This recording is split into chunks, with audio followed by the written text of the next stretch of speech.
ಬ್ರೇಕ್ನ ಬಳಿಕ ಮತ್ತೆ ಸ್ವಾಗತ. ಮುಂದಿನ ಈ ಒಂದು ನೃತ್ಯನ ನೋಡಿ. ಆಷಾಢ ತಿಂಗಳಲ್ಲಿ ಈ ಕುಣಿತವನ್ನ ನಡೆಸೋದ್ರಿಂದ ಇದನ್ನ ಆಟಿ ಕಳಂಜ ಎಂತಲೇ ಕರೀತಾರೆ. ತೆಂಗಿನಗರಿ ಹೂವಿನಿಂದ ಸಿಂಗರಿಸಿದ ಟೋಪಿ ವೇಷಭೂಷಣವೇ ನೋಡೋದೇ ಚಂದ. ಹಾಗಾದ್ರೆ ನೃತ್ಯ ಹೇಗಿರುತ್ತೆ? ಸುಗ್ಗಿ ಹುಗ್ಗಿ ವೇದಿಕೆಯಲ್ಲಿ ಆ ನೃತ್ಯ ಅನಾವರಣಗೊಂಡಿದ್ದು ಹೇಗೆ ನೋಡೋಣ ಬನ್ನಿ.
ವೇದಿಕೆಯಲ್ಲಿ ಒಂದೊಂದು ಬಗೆಯ ನೃತ್ಯವು ಸಂಸ್ಕೃತಿಯ ಮೌಲ್ಯತೆಯನ್ನ ಎತ್ತಿ ತೋರಿಸುವಂತಿತ್ತು.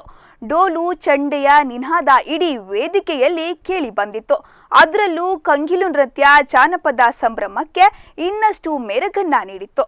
ಹಾಗಾದ್ರೆ ತಡೆಯಕ್ಕೆ ಕಂಗಿಲು ನೃತ್ಯದ ಸೊಬಗನ್ನ ನೋಡೋಣ.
ಬಗೆಯ ಸಂಸ್ಕೃತಿ ವೈವಿಧ್ಯ ವಿಭಿನ್ನ ಶೈಲಿಯಲ್ಲಿ ಅನಾವರಣಗೊಂಡಿತ್ತು.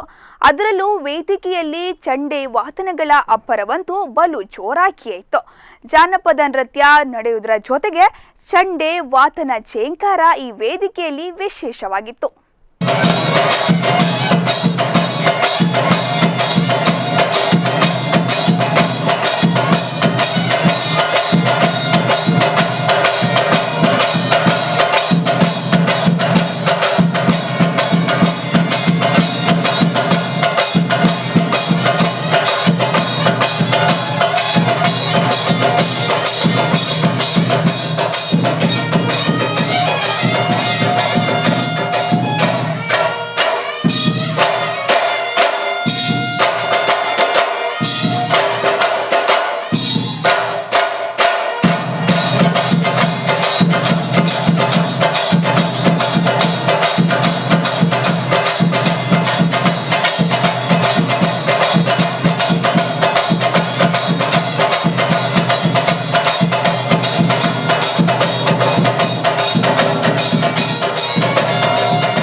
ಜಾನಪದ ನೃತ್ಯದ ಸೊಗಡೆ ಅಂತದ್ದು, ಅದನ್ನ ವರ್ಣಿಸೋದೇ ಅಸಾಧ್ಯ. ಸುಗ್ಗಿ ಹುಗ್ಗಿ ಜಾನಪದ ಸಂಭ್ರಮದ ವೇದಿಕೆಯಲ್ಲಿ ಕೂಡ ವಿವಿಧ ಕಲಾ ಪ್ರಕಾರಗಳು ನೋಡುಗರ ಮನ ಸೆಳೆದಿತ್ತು. ಮುಂದಿನ ಈ ಒಂದು ನೃತ್ಯನ ನೋಡಿ.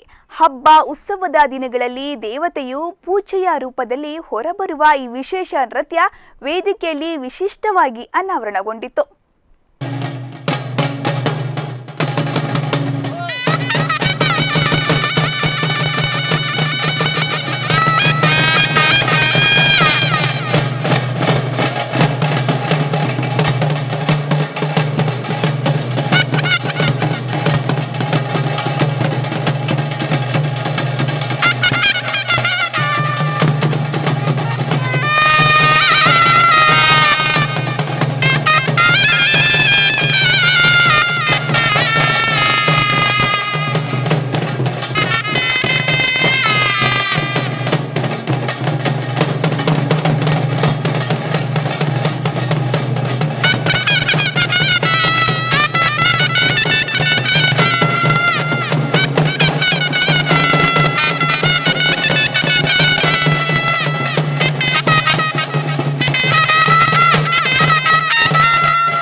ನೋಡಿದ್ರಲ್ಲ, ಯುವಕರ ತಾಲೀಮು, ಹುಲಿವೇಷದ ಅಬ್ಬರ, ಪೂಜಾ ಕುಣಿತದ ಸಂಭ್ರಮ, ಈ ಎಲ್ಲ ಸಂಸ್ಕೃತಿಗಳ ಮಿಲನ ವೇದಿಕೆಗೆ ಹೊಸ ಮೆರುಗನ್ನ ತುಂಬಿತ್ತು.